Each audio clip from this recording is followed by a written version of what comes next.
नमस्ते, म सुयोग पोखरेल आज हजुरहरूको सामु एक सरल र रोचक प्रश्न लिएर उपस्थित भएको छु। प्रश्न रहेको छ, तपाईँ को हो? हु आर यु? अहिले नै तपाईँको मनमा नाम आयो होला, या त म मान्छे हो भन्ने आयो होला।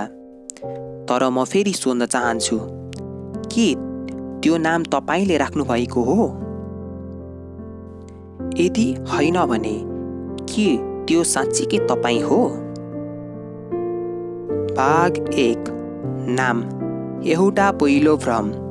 तपाईँ जन्मिनुभयो, आँखा देख्न नपाउँदै तपाईँको लागि एक नाम तय गरियो, तपाईँको लागि धर्म तय गरियो, तपाईँको लागि भाषा तय गरियो, तपाईँको लागि तिमी को हो भन्ने परिभाषा तय गरियो।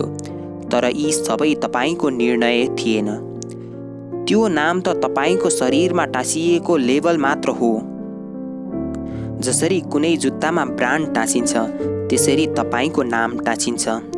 तर नाम टाँसेर तपाईँलाई तपाईँ बनाइएको हो। भाग 2, तपाईँको भन्न लायक केही छैन। तपाईँको विचार, त्यो पनि तपाईँको होइन। परिवार, समाज, धर्म, स्कुल सबैले तपाईँको मस्तिष्कमा विचार डाउनलोड गरे। तपाईँको चाहना, त्यो पनि सायद बजारले बनाइदिएको हो। तपाईँले पाउने खुसी, तपाईँले चाहने सफलता, त्यो तपाईँले रोज्नु भएको हो त? कसरी भन्न सकिन्छ कि तपाईँको जीवन तपाईँको हो, जब तपाईँले आफैलाई बनाउने कुनै अधिकार पाउनु भएको छैन? भाग 3, चेतनाको सङ्कट, म हराएको कथा। अब गहिरो प्रश्न, तपाईँको नाम हटाइयो भने तपाईँ को हुनुहुन्छ? तपाईँको धर्म हटाइयो भने, तपाईँको विचार, संस्कार, पहिचान सबै खोसियो भने के बाँकी रहन्छ तपाईँभित्र? शान्ति, डर, खालीपन। त्यही खालीपन नै तपाईँको वास्तविकता हो, जसलाई शब्दले भन्न सकिन्न। त्यो मौन छ, त्यो अनुभव हो। भाग 4, सामाजिक खेल, बनाइएको व्यक्ति। हामी सबै एक नाटक खेलिरहेका छौँ। हामीलाई समाजले एउटा स्क्रिप्ट दिएको छ। यो गर, यसरी बोल, यस्तो देख, यस्तो बन्नु हुँदैन। हामी अभिनय गर्छौँ अनि एक दिन थकित हुन्छौँ, किनकि त्यो अभिनय हाम्रो आत्माबाट निस्किएको होइन। हामी जीवन जिउँछौँ तर आत्मा मार्छौँ। भाग 5, मौनता, जहाँ तपाईँ वास्तवमै हुनुहुन्छ। अब कल्पना गर्नुहोस्, तपाईँ सबै परिभाषाबाट मुक्त हुनुहुन्छ। नाम छैन, धर्म छैन, विचार छैन, सपना छैन, डर छैन। त्यहाँ तपाईँ हुनुहुन्छ, मौन, खाली, शुद्ध।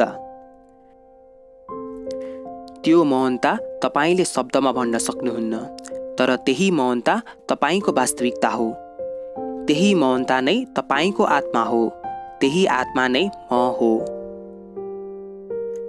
भाग 6, सत्यको सुरुवात। जीवन तबसम्म बेजिलो लाग्छ जबसम्म तपाईँ आफूलाई अरूले बनाएको फ्रेमभित्र हेर्नुहुन्छ।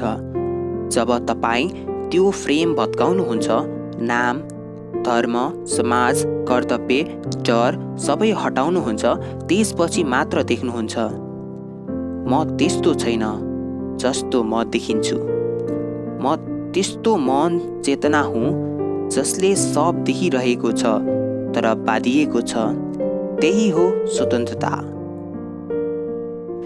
अन्तिम प्रश्न। अब तपाईँ आफूलाई एउटै प्रश्न गर्नुहोस्, तपाईँ को हुनुहुन्छ? नाम होइन, धर्म होइन, विचार पनि होइन, शरीर पनि होइन। म मन छु, म चेतना हुँ, म अनाम हुँ। त्यही उत्तर हो जुन शब्दले भन्न सकिँदैन, तर त्यो अनुभूति तपाईँको हो।